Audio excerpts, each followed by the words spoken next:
제가 친구들 사이에서 주식을 잘한다고 소문이 나서 주변 친구들에게 주식 종목 추천과 상담을 계속 부탁받았습니다. 그러다가 친구 2명과 선배 2명을 초대해서 주식 리딩방을 만들었고 처음에는 소액으로 하다가 큰 금액까지 맡게 됐습니다. 초기에는 수익이 괜찮았는데 시장 상황이 안 좋아지자 저는 결국 손해가 발생했고 거의 모든 투자금을 날리게 됐는데요. 저를 통해 주식 투자를 한 4명은 저에게 원금을 돌려주길 요청했고 저는 현재 거부하고 있는 상태입니다. 구체적인 투자 계약서는 없는 상황이고 4명이 투자를 해달라고 요청한 증거는 메신저 대화밖에 없는데요. 어떻게 대처를 해야 할지 막막합니다. 일단은 지인분들에게 주식에 관해서 정보를 주고 어떤 종목을 추천한다 이런 주식 리딩방을 지인들을 상대로 좀 운영을 하셨던 것 같아요. 변호사님은 이 사연 좀 어떻게 보셨나요? 요즘 너무 많아요. 많죠. 요즘 너무 많은 그쵸. 형사 사건의 스토리입니다. 네, 그래서 좀 생각보다 근데 지금 상담자분처럼 인지를 못 하시는 경우가 많고 그렇죠. 이 사안이 굉장히 크게 처벌받을 수 있다라는 생각도 못 하시는 경우가 많아서 초기에 대처도 이렇게 단추가 잘못 끼워지는 경우가 많다고 그렇죠. 할까요? 네, 그런 경우가 많이 있습니다. 네, 일단은 상담자분께서 걱정이 되는 부분이 많다 보시니까 이제 법률적으로 궁금하신 질문들을 좀 주셨어요. 하나하나 짚어보겠습니다. 일단은 본인이 한 행위가 이게 사기죄에 해당할까요? 라고 질문을 주셨거든요. 어떻게 봐야 될까요? 네, 아까 잠깐 말씀드렸듯이 사기죄에 해당할 수가 있고 대부분 투자가 우리 지금 엄청 큰 금액까지 맡게 됐다고 하셨잖아요. 네. 보통 이제 억소리 난다고 그쵸. 얘기하는 경우가 많고 그러다 보니까 이제 처벌도 굉장히 수위가 좀 높고 합니다. 네. 사실은 본인이 주식을 잘 한다라고 해서 그것도 지인들을 상대로 해서 이렇게 좀 정보를 주는 형식이긴 하더라도 엄연히 사실은 그 돈을 맡아서 내가 이걸 불려주겠다라고 하다가 이제 다 잃게 된 그런 상황이기 때문에 변호사님 말씀처럼 실제로 형사처벌을 받을 그런 위험이 실제로 있다라는 말씀을 해주셨어요. 일단 이렇게 투자 관련해서 사실 상담도 많이 하고 주변에서도 많이 이제 이런 사건들을 보셨다라고 말씀을 해주셨는데 이렇게 주식을 추천하고 내가 전문가가 사실은 아닌데 이런 투자 상담을 해주고 이런 행위들의 법적으로 좀 보자면 어떤 문제들이 있을까요?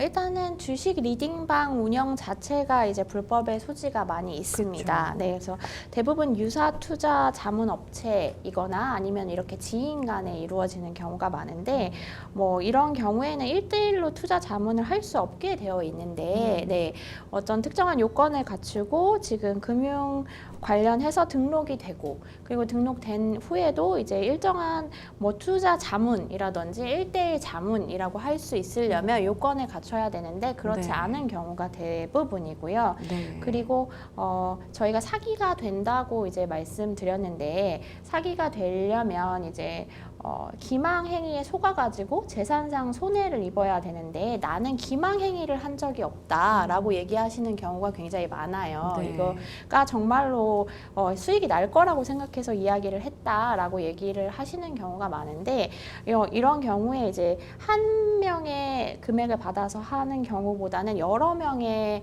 금액을 받아서 이제 운용하는 경우가 많이 있는데 이러다 보면 약간 이제 본인이 주식을 잘한다는 것에 대한 과장이 약간 그쵸. 들어가게 되고 그 다음에 수익이 안 나면 처음에는 이제 약간 돌리시거든요, 그쵸. 돈을.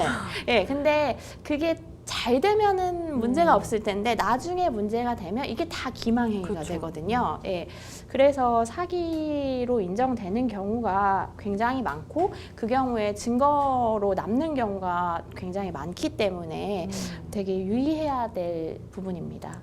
그렇다면 일단은 투자 상담을 받은 지인 4명이 실제로 이 상담자분을 고소하고 뭔가 내 돈 다 돌려받아야 되겠다라고 민사소송을 제기하고 그렇게 하면 상담자분이 어떤 대응을 좀 하셔야 될까요? 아까 말씀드린 기망행위가 있었다면 대부분 있는데요. 네.